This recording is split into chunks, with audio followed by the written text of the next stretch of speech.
মিরসরাইয়ে বিএনপির দুই পক্ষে সংঘর্ষে যুবকের মৃত্যু। চট্টগ্রামের মিরসরাইয়ে বিএনপির দুই পক্ষে সংঘর্ষের ঘটনায় মোহাম্মদ জাবেদ বয়স ৩৬ এক যুবক নিহত হয়েছেন। নিহত জাবেদ চট্টগ্রাম শহরের বায়জিদ থানা এলাকার বাসিন্দা জাহাঙ্গীর আলমের ছেলে। বুধবার বেলা ১১টায় উপজেলার বারুইয়ারহাট পৌরবাজারের শান্তিরহাট রাস্তার মাথায় এই সংঘর্ষের ঘটনা ঘটে।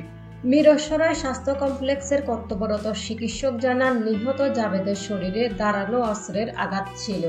দলীয় সূত্রে জানা গেছে, ২৪ মার্চ মিরসরাই উপজেলা, মিরসরাই পৌরসভা ও বারুইয়ারহাট পৌরসভা বিএনপির নতুন আহ্বায়ক কমিটি ঘোষণা করা হয়। এই ৩ কমিটি ঘোষণার পর থেকে উপজেলা জুড়ে বিএনপির দুই পক্ষের মধ্যে উত্তেজনা চলছিল। এ নিয়ে ২৫ মার্চ দুপুরে নতুন কমিটি বাতিলের দাবিতে মিরসরাই উপজেলা সদরে ঢাকা-চট্টগ্রাম মহাসড়ক অবরোধ করে বিক্ষোভ সমাবেশ করেন উপজেলা পরিষদের সাবেক চেয়ারম্যান ও চট্টগ্রাম উত্তর জেলা বিএনপির যুগ্ম আহ্বায়ক নুরুল আমিনের সমর্থকরা। এই কারণে সংঘর্ষ এড়াতে আজ ভোর ৬:৩০টায় মিরসরাই কেন্দ্রীয় শহীদ মিনার এলাকায় ১৪৪ ধারা জারি করে উপজেলা প্রশাসন। পরে বেলা ১১টায় নতুন কমিটির নেতাকর্মীদের একটি অংশ বারুইয়ারহাট পৌরসভা বিএনপির আহ্বায়ক মঈনুদ্দিন লিটনের বাড়িতে যান। সেখানে নতুন ৩ কমিটির সমর্থকদের সঙ্গে নুরুল আমিনের অনুসারীদের সংঘর্ষ বাধে। সংঘর্ষে মোহাম্মদ জাবেদের মৃত্যু হয়। এই ঘটনায় আহত হন আরও ১৩ জন। আহত ব্যক্তিদের স্থানীয় লোকজন উদ্ধার করে মিরসরাই উপজেলা সদর হাসপাতালে পাঠান।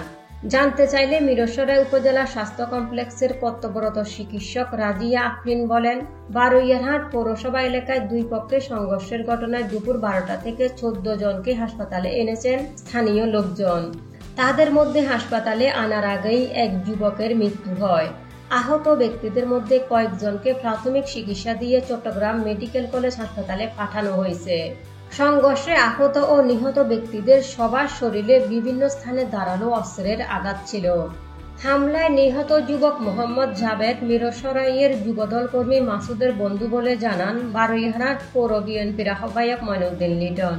তিনি বলেন, নুরুল আমিনের লোকজনের হামলায় জাবেদের মৃত্যু হয়েছে। তিনি বেড়াতে এসেছিলেন। অতর্কিত এই হামলায় আমাদের আরও ১৩ থেকে ১৪ জন নেতাকর্মী আহত হন। এই হামলার ঘটনায় আমরা আইনি ব্যবস্থা নেব। এই বিষয়ে জানতে চাইলে মিরসরাই উপজেলা পরিষদের সাবেক চেয়ারম্যান ও চট্টগ্রাম উত্তর জেলা বিএনপির যুগ্ম আহ্বায়ক নুরুল আমিন বলেন, সকালে বারুইয়ারহাট পৌরসভা বিএনপির আহ্বায়ক মঈনুদ্দিন লিটনের বাড়িতে লোকজন জড়ো হচ্ছিল। সেই সময় আমাদের কয়েকজন কর্মীকে তারা মারধর করেন। এই খবর পেয়ে বারুইয়ারহাটে অবস্থান করা আমাদের কিছু কর্মী সেখানে গেলে দুই পক্ষের মধ্যে দাওয়াপাল্টা দেওয়ার ঘটনা ঘটে। এই সময় দুই পক্ষের কিছু নেতাকর্মী আহত হয়েছেন। সেখানে যিনি মারা গেছেন তার উপর কারা হামলা করেছে সেই বিষয়ে আমার জানা নেই। জোরারগঞ্জ থানার ভারপ্রাপ্ত কর্মকর্তা সাব্বির মোহাম্মদ সেলিম বলেন, মিরসরাই উপজেলা বিএনপির নতুন আহ্বায়ক কমিটি ঘোষণার পর থেকে সেখানে উত্তেজনা চলছিল।